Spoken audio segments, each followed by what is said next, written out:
మీరు ఎప్పుడో ఒకసారి ఖచ్చితంగా ఏదో ఒక వెహికల్ని నడిపే ఉంటారు. మీలో ఎంతో కొంతమందికి కనీసం కొంచెమైనా ఇంజిన్ గురించి తెలిసే ఉంటుంది. కానీ ఇంజన్ సీజ్ అనే కండిషన్ గురించి మీలో ఎంతమందికి తెలుసు? తెలియకపోతే ఇప్పుడు తెలుసుకుందాం రండి. హాయ్ ఫ్రెండ్స్, నా పేరు గణేష్. మీరు చూస్తున్నారు మిస్టర్ మెగామెక్ ఛానల్. ఇక విషయానికి వస్తే ఇంజన్ సీజ్ అనేది ఒక ఇంజన్ ఫెయిల్యూర్ కండిషన్. దీన్ని తెలుసుకునే ముందు ఒకసారి ఇంజన్ ఎలా పనిచేస్తుందో చూద్దాం. ఇంజన్లో ముఖ్యంగా పిస్టన్ అండ్ క్రాంక్ షాఫ్ట్ అనే భాగాలు ఉంటాయి.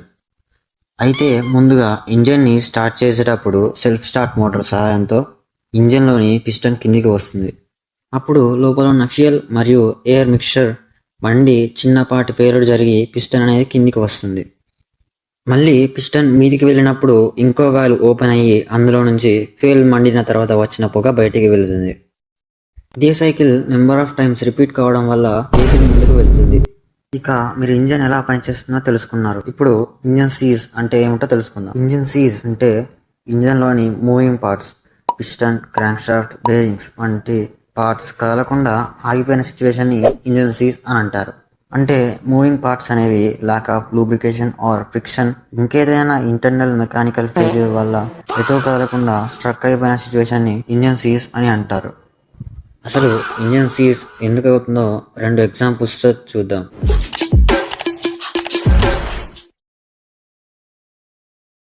మీకు ఒక కారు ఉంది అనుకోండి, దానికి అన్ని మెయింటెనెన్స్ కరెక్ట్గా చేసి కూడా ఇంజన్ ఆయిల్ని మాత్రం చాలా నెలలుగా మార్చలేదు.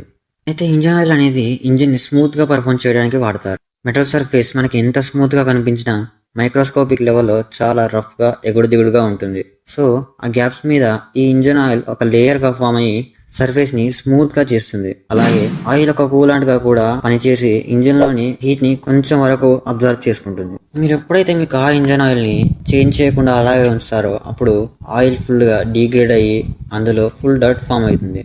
కాబట్టి మెటల్ సర్ఫేస్ మీద ఆయిల్ లేయర్ ఫామ్ చేయలేదు.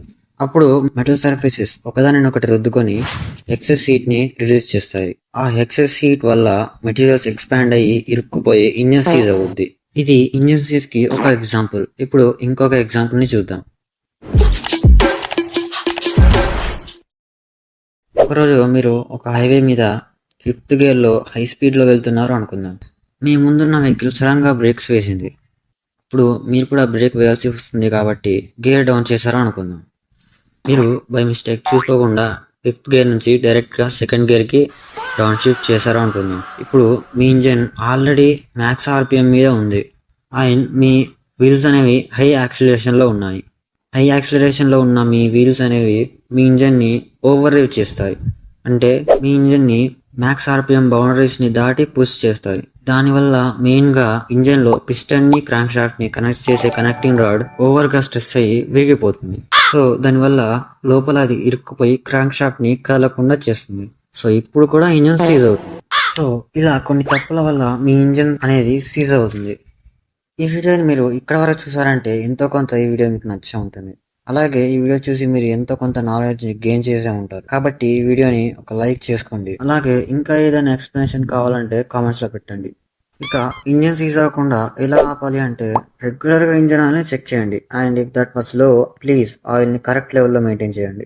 గేర్ షిఫ్ట్ చేసే ముందు ఏ గేర్ వేసుకుంటున్నామో చూసుకొని షిఫ్ట్ చేయండి. అలాగే ఇంజన్ ని ఓవర్ హీట్ కానివ్వకండి. ఒకవేళ ఇంజిన్ ఓవర్ హీట్ అయినట్టు తెలిస్తే ఇంజన్ కి సమ్ బ్రేక్ ఇవ్వడం బెటర్. కూలాంట్ మాత్రం మ్యాక్స్ లెవెల్లో మెయింటైన్ చేయండి. ఇంకా ఈ వీడియోకి ఎంత ఫ్రెండ్స్, కంటెంట్ నచ్చితే సబ్స్క్రైబ్ చేయండి, వీడియో నచ్చితే లైక్ చేయండి. అలాగే నెక్స్ట్ టర్బో చార్జర్ పైన వీడియో చేద్దాం అనుకుంటున్నా. అయితే మీకు ఏ వీడియో కావాలో కామెంట్ చేయండి. మళ్ళీ నెక్స్ట్ వీడియో కలుద్దాం. అంతవరకు take care of yourself and see you.